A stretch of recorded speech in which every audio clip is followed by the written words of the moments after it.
I stood in front of the full-length mirror inside my dressing room, the soft fabric of my midnight blue silk gown clinging to me like it was tailored by destiny itself. The chandelier above scattered light across the room, making the diamonds at my neck shimmer. Outside the tall glass windows, New York City glowed, a living, breathing reminder that tonight was mine. My phone buzzed again. Another message. Another missed call. Funny, isn't it? The same people who couldn't even remember my 21st birthday, the one where I sat alone in my tiny apartment with a single cupcake and no candles, were now begging for an invitation. Suddenly, everyone wanted to be seen beside me. I let the phone rest face down on the vanity, ignoring the flood of notifications. Tonight wasn't about them. Tonight was about me. The sound of clinking champagne glasses drifted in from the ballroom. My assistant, Claire, peeked in. 5 minutes, Ms. Reynolds. The press is already here. I smiled, my lips painted the shade of confidence. Perfect. Because this wasn't just any party. This was my gala. My night. My story written in gold letters across banners. The music, the laughter, the spotlight. And yet, beneath all the sparkle, I could still feel the sting of that old silence. The night I realized no one was coming, that I wasn't worth remembering. But tonight, oh, tonight, the whole world would remember me. I still remember the night I turned 21. I was living in a shoebox apartment in Brooklyn, the kind where the heater made more noise than warmth, and the paint on the walls peeled like sunburnt skin. I had cleaned every corner, bought a cheap bottle of wine, and even baked myself a tiny chocolate cake from a box mix. I kept telling myself, it's fine. They'll call. They'll come. It's still early. But as the hours dragged on, the silence grew heavier. I kept glancing at my phone, refreshing my notifications, waiting for a single happy birthday from my parents, from my brother Ethan, even from my so-called best friend at the time. Nothing. When the clock struck midnight, I sat there, staring at the untouched cake. My hands trembled as I lit a single match, pressing it into the frosting as a makeshift candle. I whispered, "Happy birthday, Lily," my own voice breaking in the empty room. The tears came hot and fast, blurring the flickering flame. That was the moment it hit me. I wasn't important enough for them to remember. I wasn't worth celebrating. I could still hear my mother's dismissive voice from earlier that week. "Birthdays aren't a big deal, Lily. You're too sensitive. Focus on your studies." Too sensitive. That label had followed me my whole life. But not everyone dismissed me. My grandmother, Evelyn, had called a few days before. She always remembered. Her voice was warm, steady, the kind that wrapped around your heart. She had mailed me a small velvet box. Inside was a delicate silver necklace with a single star-shaped pendant. Alongside it was a handwritten note.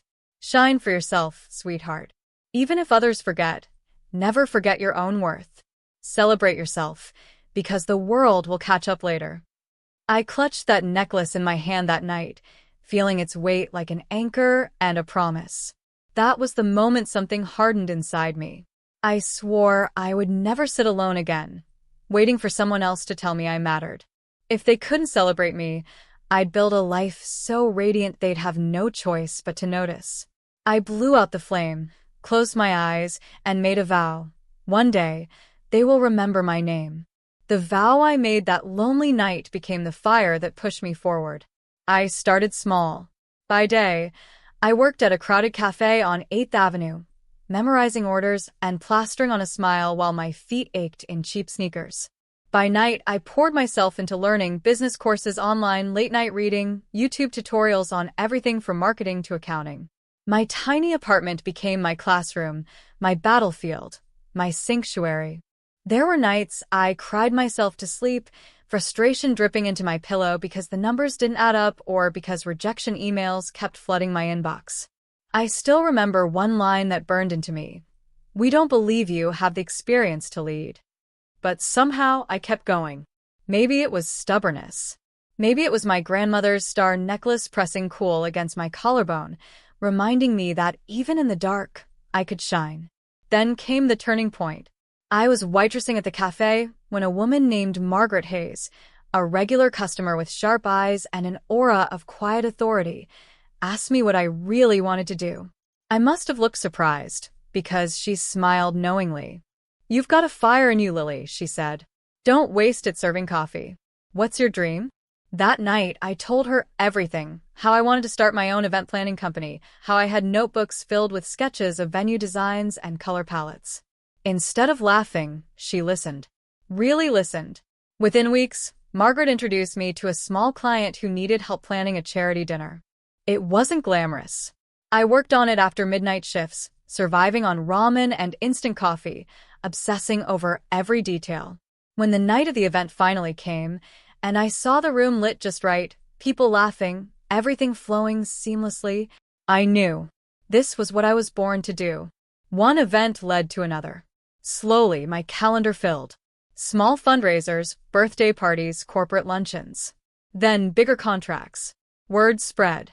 My work spoke louder than my doubts ever could. I learned to negotiate, to stand tall when people tried to underpay me. I learned that some people only saw a young woman and assumed weakness, and I learned how to prove them wrong. Each no I heard became fuel.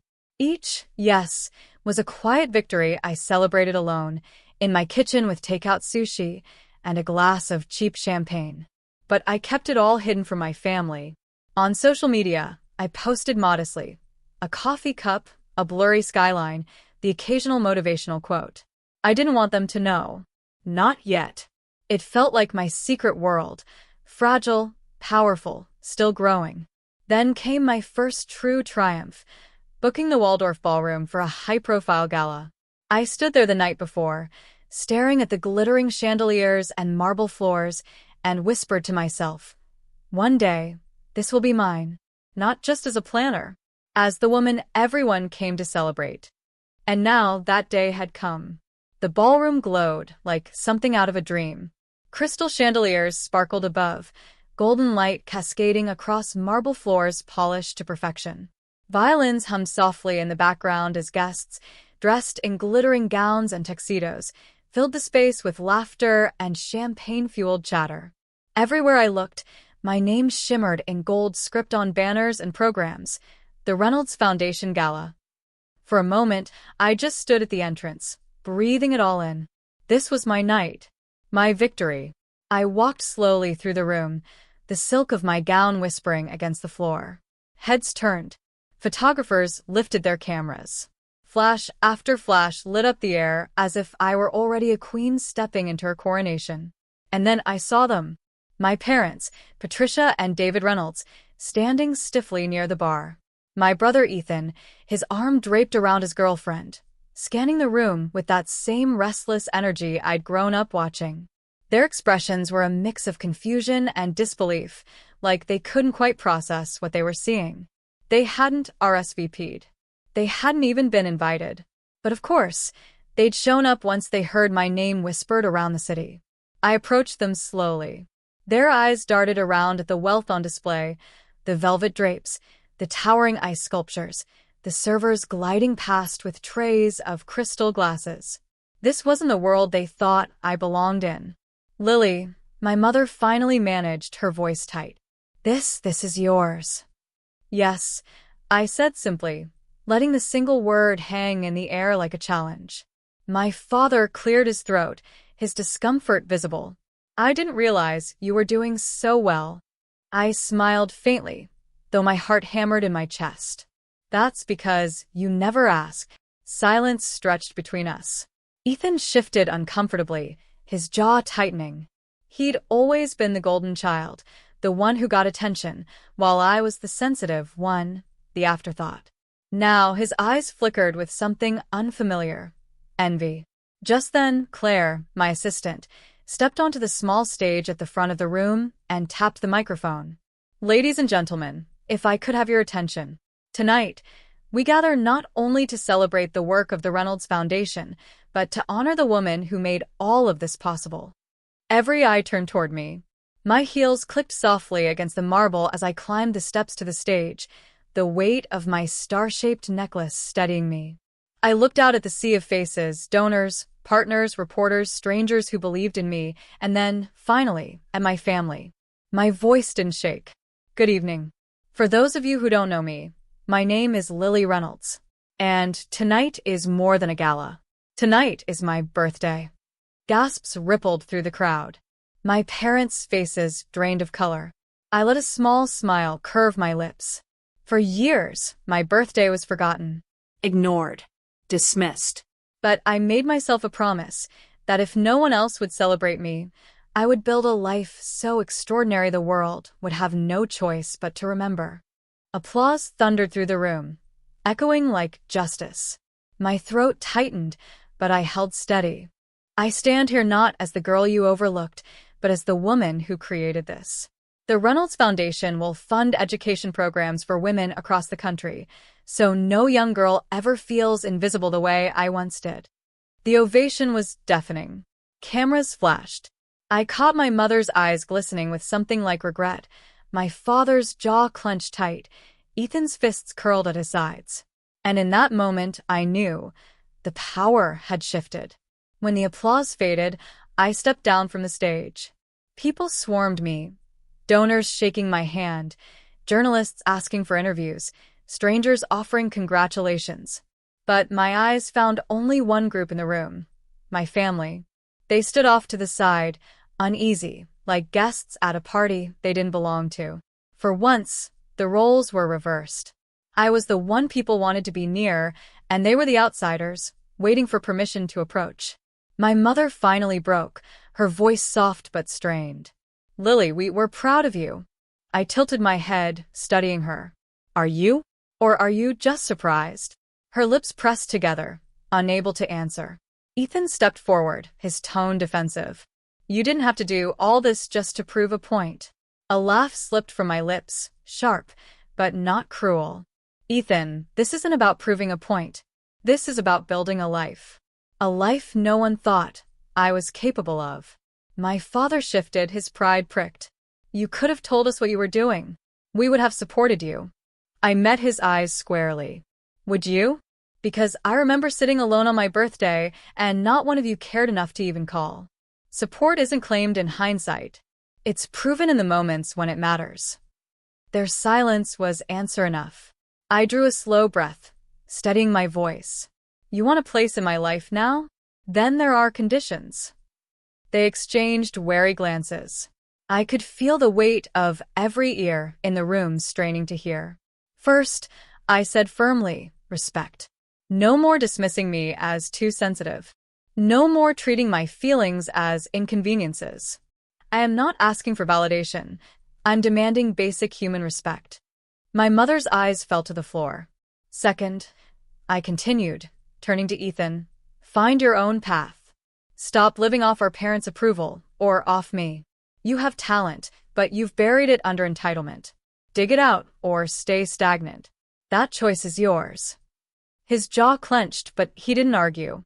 "And third," I said, my voice softening but still firm, "you don't get to come back into my life unless you come with honesty. No pretending, no half-love, no conditional support. If you want a seat at my table, it comes with truth." For a moment, no one spoke. The music swelled again in the background, violins filling the silence they left behind. Finally, my father sighed, shoulders heavy. "We'll try, Lily. I don't know if we can undo the past, but we'll try." I nodded, a flicker of compassion softening the steel in my chest. "That's all I ask. Effort. Growth. Not perfection." Their eyes shimmered with regret, and for once, the power wasn't in their hands. It was in mine.